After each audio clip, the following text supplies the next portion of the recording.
Chers élèves, bonjour. Au programme de cette séquence, on va s'intéresser aux liens qui relient le produit intérieur brut et le bien-être économique et social.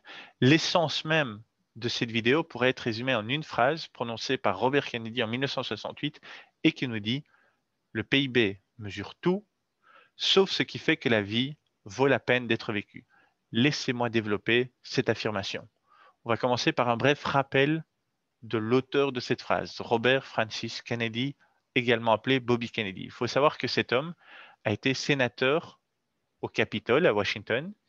Il a également été procureur général des États-Unis et qu'il a enfin été candidat à la primaire démocrate, c'est-à-dire qu'il briguait l'investiture de son parti pour la campagne présidentielle de 1968 aux États-Unis d'Amérique. C'est au cours de cette primaire démocrate, de cette campagne pour la primaire démocrate, que Bobby Kennedy a été assassiné.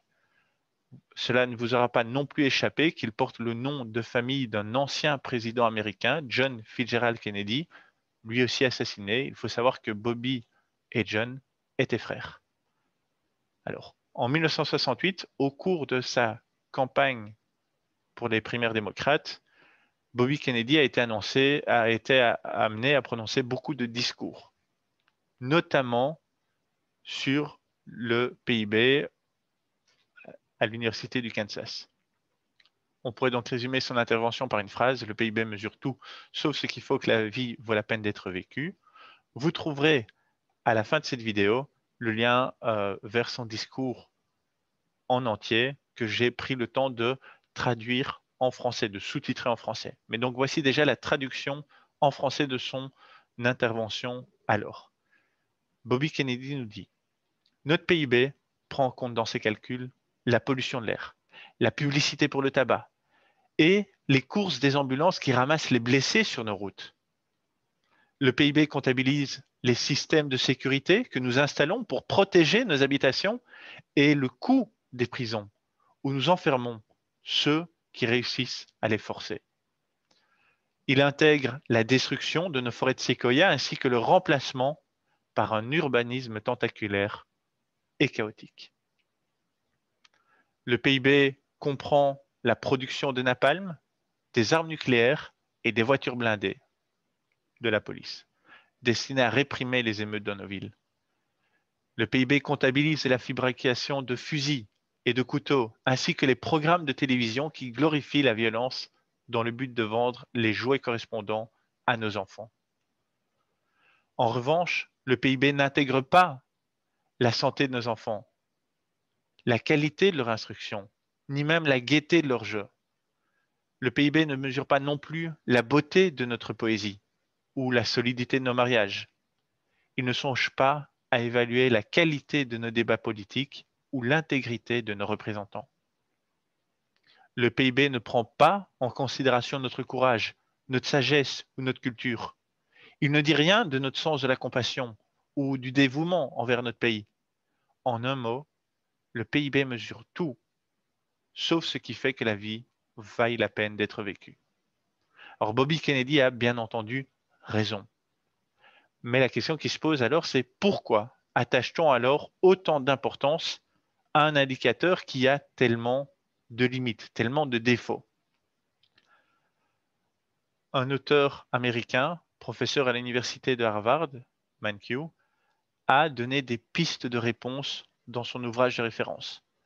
Parmi ces pistes, il nous dit notamment que un PIB plus important nous permettra de vivre mieux, d'une part. D'autre part, il nous dit que, bien sûr, on n'est pas en mesure de mesurer la qualité de la santé de nos enfants.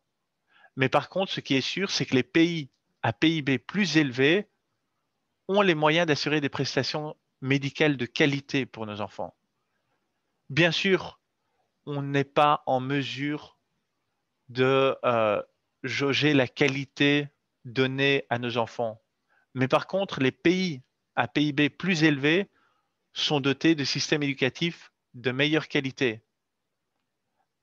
Bien sûr, on est incapable de mesurer la beauté de notre poésie ou de façon plus générale la qualité de la production littéraire. Mais par contre, les pays à PIB plus élevé peuvent se permettre d'apprendre à lire à davantage de gens, de citoyens, et leur offre ainsi la possibilité de mieux apprécier de mieux apprécier la poésie ou même de participer à la production littéraire de leur pays. En résumé, le PIB ne mesure pas directement toutes ces choses qui font que la vie vaille la peine d'être vécue, mais par contre, il mesure bien notre capacité à produire ce qui rend la vie agréable. Deux questions pour clore cette séquence. D'une part, pourquoi est-ce que les responsables politiques s'intéressent au PIB? D'autre part, le PIB est-il un indicateur correct et pertinent du bien-être économique et social? Oui, non, pourquoi? Je vous propose ci-dessous le lien vers l'extrait audio original de 2 minutes du discours de Bobby Kennedy à propos du PIB. J'ai pris le temps de le sous-titrer en français. Vous trouverez également le lien vers la playlist reprenant toutes les séquences relatives au PIB. Je vous dis à tout de suite. Bonne journée. À bientôt. Ciao.